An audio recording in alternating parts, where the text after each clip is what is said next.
When I think of siblings, the forgotten mourners, what strikes me most, and I was just thinking as I was getting ready for this, of going back many, many years ago when I was training on working with bereaved children with the late Therese Brady, who founded the Irish Hospice Foundation. And Therese was the greatest lady for putting you into deep role plays, many of which that many of us hated and dreaded. The one she put me into was that I was the sibling, sister of a sister whom I shared a room with, who needed bone marrow transplant.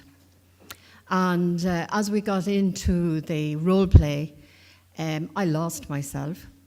I do know that when we were finished, she turned around and she said to me, "You've cried unconsolably for 25 minutes.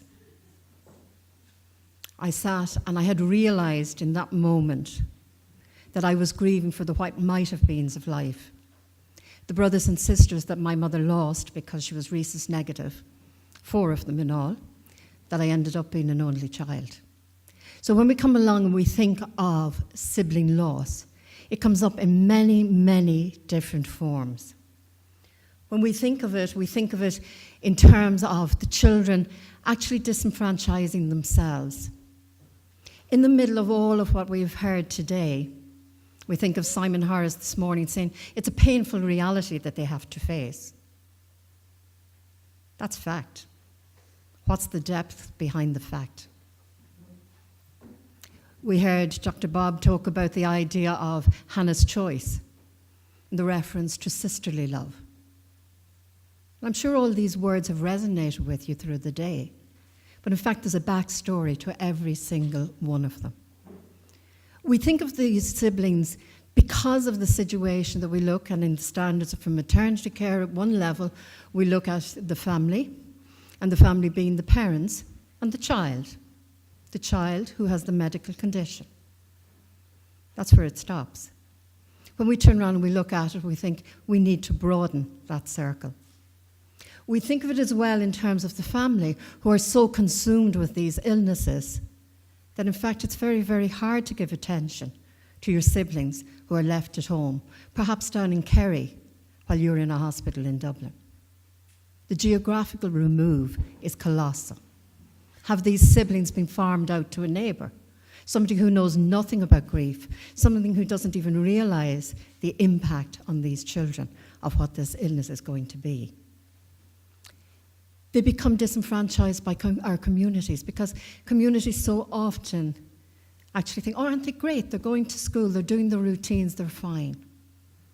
But in the quiet moments of the day, if your 6-year-old brother is in Dublin, in hospital, whom you have a bond with, and you're a 12-year-old, or if you're a smaller child and suddenly the baby that was brought home last week is missing, how do you make sense of that confusion? Others underestimate the impact of this loss. I think as well of siblings as well in the family who, even though this illness is going on, may actually in time be diagnosed with the very same condition, knowing in time what they too themselves will face. There was a prime example of that on Children in Need last week. So when we look at it, this comes up in so many different ways. We think as well of the siblings who were born after the loss, who had an older brother or sister who died, and who are actually totally unrecognised in this as siblings who have a bereavement. So when we turn around and we think about it in light of Ken Doak in the States, who does a lot of work on disenfranchised grief. And Ken's comment on it would always be, broaden the circle, change your perspective. Don't be so narrow. Don't be so rigid in your thinking. Open it up to consider what it might be like for these children. I think the other side of it is, as health professionals working with these families, how often you get a question thrown to you about the siblings.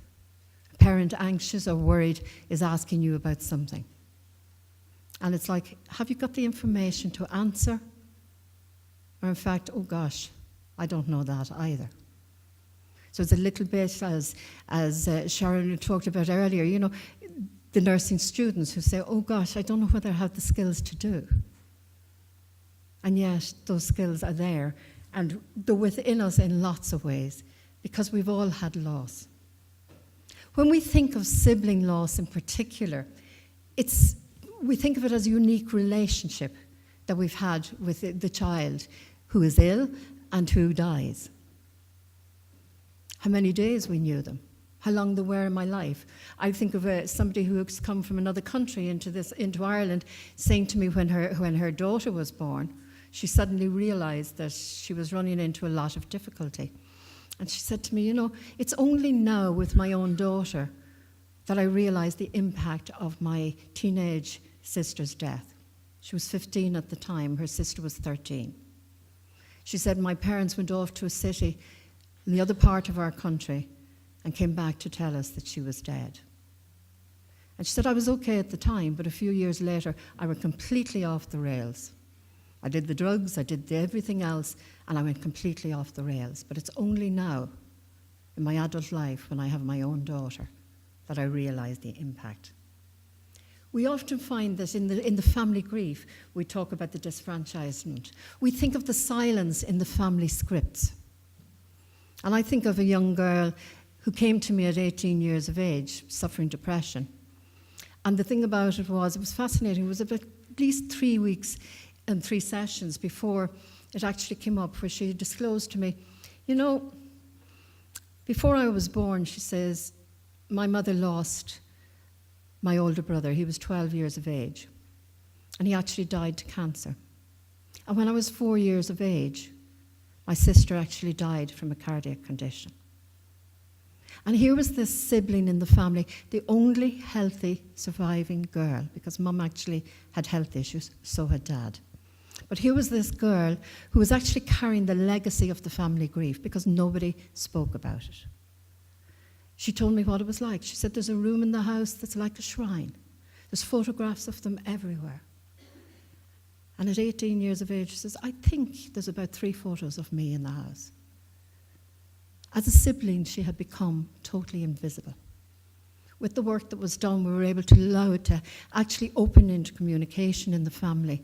And in fact, the parents were excellent afterwards of really filling in all of the conversations that hadn't been had. It's so important as we move along. We think of it as well that it is a grief of a lifetime, because again, if we've lost a sibling who we played with, who was healthy, that something happens, they have an accident, suddenly they have an acquired brain injury, and suddenly their life is under threat. And we don't have them anymore. Life before and life after are 2 very, very different things for the surviving sibling. We think of it in terms of the long-term problems. And again, what we have noticed in recent research is that there's recent research, Guyden and Lee and Holocaust and Schoenfeld and that in recent years, who have turned around and said, the long-term pathology for these children is that they suffer anxieties and depressions, as we would have assumed perhaps, if there's no interventions, but also the idea that we're now seeing that early mortality crops into the research. A lot of the Scandinavian research is giving us very new information. So we need to be aware of that the long-term impact, if we put in no intervention, it doesn't mean we need professionals, but in fact, how do we intervene to allow that sibling to feel that they are heard, that their grief is acknowledged, and that they actually are okay where they are. When we think of it as well, these siblings carry a death wish. I always think in every textbook that I've ever read that it feels very, very scary. It might shock you when I say it. I sat last night as I was just reading back over what I wanted to do, and I went back to my days in education. And just in a moment or two, I recorded in my head 6 families who lost 2 siblings, where one had died and another lost their life a short time later. Does it link to the death wish? I think surviving siblings who feel that they're not good enough or not enough don't necessarily go out to take their own lives, but go out to risk take. So you often find that the second loss could be drugs related. You find that it could be a car accident, that there's a lot of risk taking among siblings. We as professionals can actually stop these pathologies from happening. When we think of it as well, we think of the fact that, they protect the parents. But a really big one is that their identity in the family changes forever when they've lost their sibling, their place in the family. If there's only two of us, well, now I'm the only child. If I was the middle child, oh God, I've become the eldest. Bad place. Now I have to take responsibility. Very safe place in being the middle, even though youngsters today will turn around and constantly say to you when they come in, you know, I'm a middle child, you know. And it's almost like it's now a syndrome that you have to suffer from.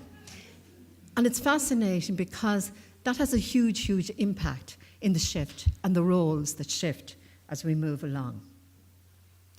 Siblings suffer for very long periods of time. They actually talk about the grieving process and thinking of how long it takes. And working with parental support groups, often parents will say to you, well, you feel a shift in the third, fourth year through your grief. And then you begin to come into a new place, a new status quo, that you begin to function in a different way. But for siblings, if they're left behind, it could be 7 to 9 years. And you will often meet them coming along in their early adult life and sort of thinking, you know, it's taken me this long to discover my identity or who I am after this loss. Their grief is affected by the closeness or the lack of closeness with the sibling, because it could have been a very conflicted relationship. So there's a grieving for the what might have been of it. What if we had actually got on better? What if I hadn't last week turned around and said to them that, you know, I don't want you in my life? These are the natural sibling rivalries and fights that we go through. And, you know, we could die for each other on the other side. The family cohesiveness. What happens to the dynamics of the family when this child is gone? The level of their own self-esteem. And the adjustment is affected by the unaddressed needs during their sibling's illness, the sibling's death, and all the crisis that has gone on in the family, in all of these different situations that we spoke about today. So in fact, they're left with huge, huge issues to address. When we turn around and we think about it, you know, their individual characteristics for the sibling responses are their gender and age. Again, we think of it, you know, the masculine view is generally to actually think one's way through grief. So for the boys, it's very much give them a task as they're working through their grief for their sibling. And they really will work through it. When we look at it, we think of age. And actually, when you look at children nowadays, and again, thinking about it for yourselves with your own children, I watch it with my grandchildren, they're hot-wired for the world they're in. You know, the 2-3-year-olds will buy and sell us all. They have an ability, and they have a, you know, I watched my own 3-year-old grandson the other day going, well, I have a dilemma. I don't know whether I want to do this or I want to do that. And I'm thinking, holy God, self-regulation at 3? And it's scary, but they are thinking that deeply. So don't underestimate them in this, because we have an attitude of saying, oh, they're too young to know. They need to be included. They need to be involved. And that's what we need to be able to send the message out of. The dependence on that other child. I think of a story at one stage of a young boy, and he was about 12 years of age. And again, he had a younger sibling who had a life-limiting condition, non-verbal. And I got a phone call, you know, this guy, he's really misbehaving now, the 12-year-old. The sibling had died. And I turned around and I said, okay, you know, I happen to be in that part of the country. I'll have a chat with him, see what's going on. And he came in and I said, well, tell me what's going on in your house. And he says, it's so sad. And it's so serious.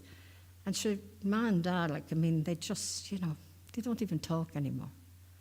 And what's it like for you? What's the meaning for you of having lost your brother?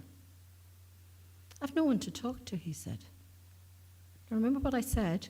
The sibling with the life-limiting condition was non-verbal. I said, tell me more about that. I come in the evenings, I put down my school bag, and I tell them all about my day. So the role of confidant was gone for this young man. The other thing about it was, well, life's so serious in our house anymore. Sure, it's easier to roll over the furniture and knock it up and everything else with a 3-year-old sister. Simple. Does it need counselling? Does it need outside support? No, it needs a conversation with parents. And we went along and we said to them, you know, this is what it is. And Dad immediately reacts and goes, oh, son, I am so sorry. You haven't been at your sports activities for weeks and weeks and weeks. I'm so sorry. We've upset all your routines. We're going back there Saturday. And it's so often common sense of just guiding a parent through this absolute malaise that they are going through. Of being able to say, yeah, the answer is simple. When we turn around and we think about it again, I've talked about, the health status of the children in the family, particularly with hereditary conditions. Because again, hereditary conditions, the actual illness and the diagnosis that is made can have massive impact for years ahead for everybody else in that family unit. We think of the coping styles, and then again, Sharon was talking about not using the coping styles because it can undermine parents. But I think we need to look at coping styles for the individual child, and for us as parents in that too, in the sense we can be very overwhelmed, or we can be controlled. And control for these young people can be, well, actually, my control is I'll go into the bedroom, shut the door, and stay on my screen, whichever shape, make, or size it is. And I'll isolate myself. Very, very dangerous in the world we're living in today. Isolation is where self-harm happens for these youngsters. It's not in the middle of the kitchen floor, at the kitchen table. So we need to be aware of that. We think of their temperaments. Have they bounce back ability? Or is everything histrionics? And I think of a young girl who had a sister with a life-limiting condition many years ago, and she was about 12 years of age, I think, at the time. And talking to her around it, she said, I'm jealous of her. These are hard words to use, I'm embarrassed. And actually the attention-seeking was that she'd run away from home every so often. And she'd be found somewhere a half a mile down the road in the hedge. But that was how I got attention, because they all had to come looking for me in the dark. So when we turn around and we think about it, we think of their life experience. We heard, Terry and others talking about the number of professionals who end up in a home if the care is happening at home. I'm a child in that household, 34 adults coming in, all sorts of professionals, morning, noon, and night. I would just long for a piece of the ordinary. And of course, we suddenly realize, and it goes from that to the total silence of this intrusion. We look at it in terms of, in Ireland at the moment, there are 3,800 young carers in Ireland under 15 years of age. I don't think we look at their situation. How many of those care for siblings, I can't even give you a stat on. But when we turn around and think about it, they are in that role, which also becomes their identity in these illnesses. When we look at it from an environmental characteristic, we think of it as, the shared life space, because these professionals have got into it. The whole idea of the family environment has been disturbed. The parent-child communication, is anybody giving information? What's happening? Is anybody talking about or flagging up what's going to happen next in this condition? Or is it that when it happens, within 24 hours they're told, oh, you better come because things are getting bad, and they're tumbled down the staircase? We need to bring them step by step into the reality of what is going to happen. The language we use depends on their age. If we give jigsaw puzzles to children, well, the little ones get little pieces. The middle age gets bigger pieces. And by the time they get into their teens and later teens, they're able to take the giant-sized jigsaw. And that's the way we give information to them, relevant to their own age. When we turn around and we think about it then, we think of the parental grief, because if the parents are totally consumed in their grief, they have a difficulty. And I so often hear parents turn around and say, I don't know how I'm going to talk to the siblings. How am I going to open up the conversation? And often I often say to them, well, what would it be like to say, well, what's it been like for you? Because I realise how bad it has been for me, but I actually haven't asked you that question. And that's a very open question, because you can't run away from it. You can't just say, yeah, no. You might give the grunt and go into your room, but it's like, well, come back to me and tell me later.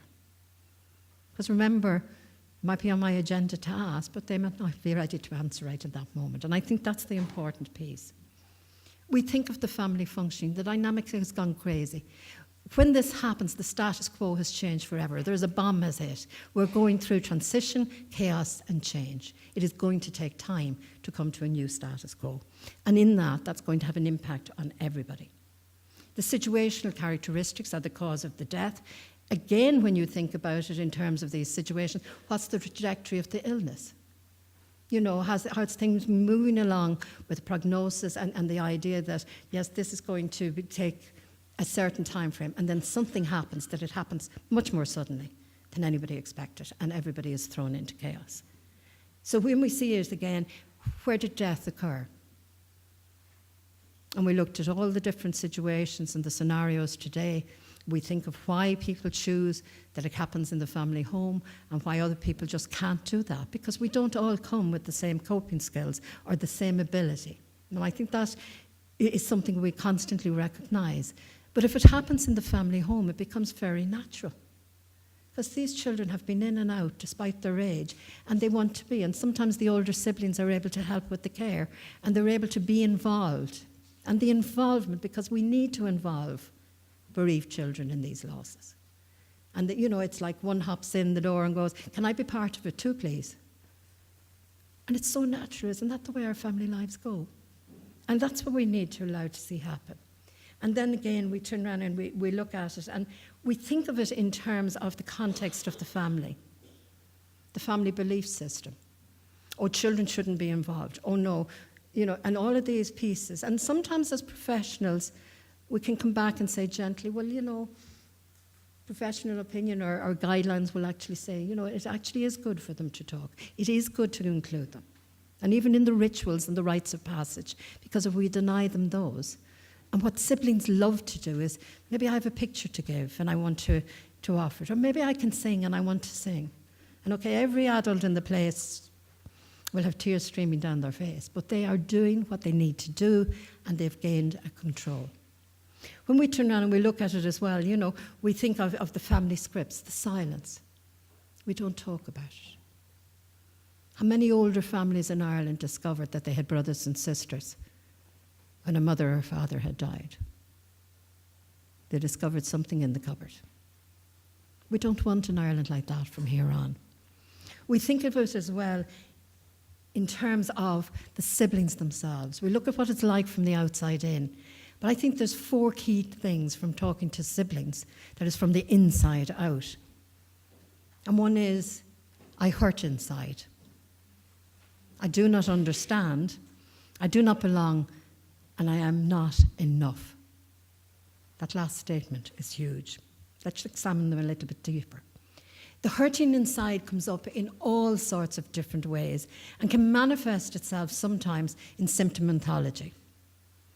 I've just lost my brother and sister to a heart condition. I'm going around now complaining that I have a pain in my chest. It's not unusual. And often these children are in and out of hospital for all sorts of tests and everything else, and it's coming up blank. And you sit with them then when you're looking at their grief, and they're going, yeah, where do you hold your stress? In my heart, or my head, or my tummy. And the symptoms are coming up. So we need to break all of these things as they move along. We see it manifesting in regression. Somebody was just describing to me yesterday about a loss and just the idea of, you know, the sibling in the situation who was a young adult regressing into thumb sucking and talking in baby talk, even as they sat with their lost sibling. It's amazing what happens to us. We sometimes regress back, and the siblings do that so often.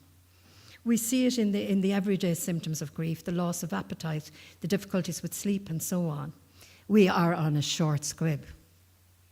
So we pick fights easily, especially if we're teenagers and we have no way of expressing.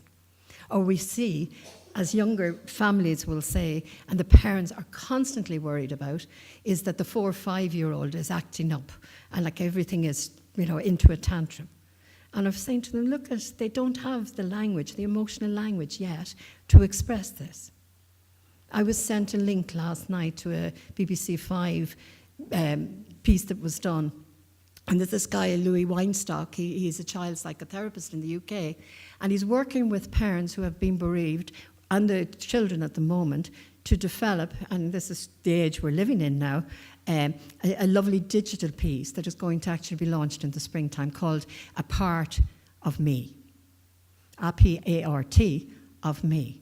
And he actually, the families have actually said it needs to be, it's like a game, like one of your games for, again, all of your different gadgets. And the thing about it is that they asked that it would be of an island in a relaxed place. So he actually, you can see the video footage of it, and it actually shows you this island. And on the island there is an oracle who has gone through these things before, and who can tell you when you will land on the island like the child who is bereaved, that it's okay, that it's like this when you're grieving. So this is the wise oracle that gives you the information. And there's a cave that has different pieces that brings up different feelings. And what's happening with it is that they're getting the universal stories from all over the world of children and grief to come in on it. So that there is now, will be, very soon, because it's their age and they are on technology so often, a means of allowing them to talk in this way. And really, really worthwhile to see. We see with it, in terms of it, for the adult response to that sense of question round, I hurt inside, that we need to give them comfort and consolation. It's as simple as that. We need to accept their feeling and behaviours as normal grief reactions and let them express in their own unique way. Share our own thoughts and feelings. So the idea of parents who are grieving, it is important to be role models of grief, because who do the children look to, if not to the adults around them? And if the adults around them say, well, I go into the bathroom and I go into my room and I don't actually let them see me cry, how in God's name? And it's these little pieces of advice we can give the parents we're dealing with in the hospital situations and all of the other situations we deal with. And without with this, the children can stifle their feelings. The other thing they say is that they don't understand the illness, what happened, all of these pieces. And if they're not assisted to make sense of that, it will actually cause confusion, and the confusion compounds anxiety, and the anxiety itself leads to more confusion. So it puts into a cycle of anxiety. The adult response is to explain and interpret all that is happening, to remember the confusion and ignorance add to the hurt for a child, and to realise that they need to get honest information, and to flag up information on the trajectory of the illness as things occur. They learn that it's okay to ask questions, and actually they also learn that not all questions have answers. And I think that's one of the big things that we need with it. Because there is so much happening, it's almost happening at an alien level to them. So they feel I don't belong. And they want to be involved, and they want to be able to do something to help, but in fact, they feel on the outside. And we need to actually, so when they actually go off then and decide that, well, they want to be with their pals and they'll do something outside the house, they're getting criticised for that. So it's like, I can't do right and wrong. So it's actually what we need to do is to help them to be included and validated. They can manage when they have an active role in these situations and feel part of the family with a valuable contribution. If excluded, they feel left out and may respond through acting out, risk-taking and avoiding home, withdrawing into themselves or from schoolwork and activities. I think when we see that happening in young people, they're really getting into a danger zone. The last one is, I am not enough. And this is the overshadowing that can happen in these situations, that the child feels that the one who has died was more favoured than they were. They feel that they're not special, and they think they should have been the one to die. And this is where the death wish links in again. They feel no matter what they do, it's never enough to please the adults around them. The adult response should be of acknowledging the loss and reassuring them that they too are special, to reassure and confirm through words and actions that they have their unique place in the family, of really supporting that, and to help them feel loved, appreciated and valued. They need to understand the child's reaction may be to be overactive, taking on the identity and characteristics of the deceased sibling. It is fascinating to watch that in sibling loss sometimes, that somebody actually, and I think of it in one situation where somebody lost her sibling in an accident, and the sibling she lost had a child, and she then had a child who she called the same name, and you get all these links that are like parallel links going on, and it's quite fascinating to watch, but sometimes it's almost like living the role, wanting to get an identification. When we look at it then, we can look and see that they need choice, information, involvement, reassurance, routine, affection. They need their feelings acknowledged, and they need to be allowed to express them. And they need time to reminisce and remember. Their grief is so different to adults. It's like splashing in puddles. It's intermittent, it's intense. It can last for a short while, and a distraction changes it again. And the thing about it is, in the meantime, they appear unaffected because grief is too heavy for these siblings to carry. The things we need to look out for is that persistent anxiety, aggression, social withdrawal, self-blame or guilt. And again, that sense, and it's almost like an unspeakable. Who do I tell that actually when I put the talcum powder on baby last week, the thought I've had since was, did I make them sick? Who do I tell that to? Am I culpable of this? Am I the one that did it? So when we look at it, we need to give them a space to actually talk about that. We see it in the self-harming and suicidal behaviour as well. They need to tell the story of the event, of what has happened. They need to story the relationship, of whom the relationship was with. They need to story the adjustment, and they need to story the legacy that their sibling has left to them. The Irish Childhood Bereavement Network produced this pyramid of bereavement care in 2014. And again, it's like looking at and considering that most bereaved siblings, like other children, do not need outside help. Our task is to empower the baseline of this pyramid, the family, the parents, the caregivers, to actually support them. We know that some need some support, and support could be in the form of rainbows groups and that around the country. We see that others need some professional counselling, perhaps stuck in their grief, or the idea that the situation of the loss, or this sense of not being enough or not belonging, may have hold in intensity.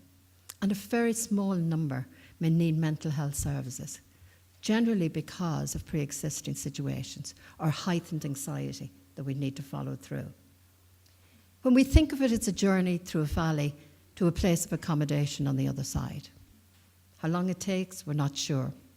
It oscillates every day. So we see that, like the dual process model, that it actually moves from the loss to the day-to-day tasks. And the thing about it is, we need to let them see that that's very natural. For children, they need time out from this. And in it, we find that, again, on the 6th of November, the network has actually produced new standards for bereavement care, for supporting children and young people. I think how well it will dovetail into the standards for maternity hospitals. That in fact, here you have a criteria that looks at the child in the centre, it looks at the family, it looks at what the family needs to produce this. It's a framework for development. It looks at our local communities, all the people who are in meeting these children every day of the week. It looks at the service providers. And I look and I think today, and I've been sitting here sort of thinking, well, you're part of the community and you're also service providers. So like both of these criteria actually meet. And it's like looking at it then in terms of national policy. So it's all of the pieces that we need to join together to move forward, to give bereaved children what they need. In the end, there's post-traumatic growth. And the thing about it is that grief doesn't diminish in size. But actually what happens for these children is that we grow in time to be able to accommodate it. And in fact, some of them become very mature adults. We had Asle Deiregraf in from Norway last week speaking to us on children in grief in traumatic circumstances. And as he said, of many siblings in these roles and children as well who had lost parents, he said, and I advised this one not to get into the helping professions. It's very interesting to watch. You can know why. I don't think I have to say it to any of us. And can we finish with this thought? Our surviving children not only lost a sibling, but they've also lost the mother and father they once knew.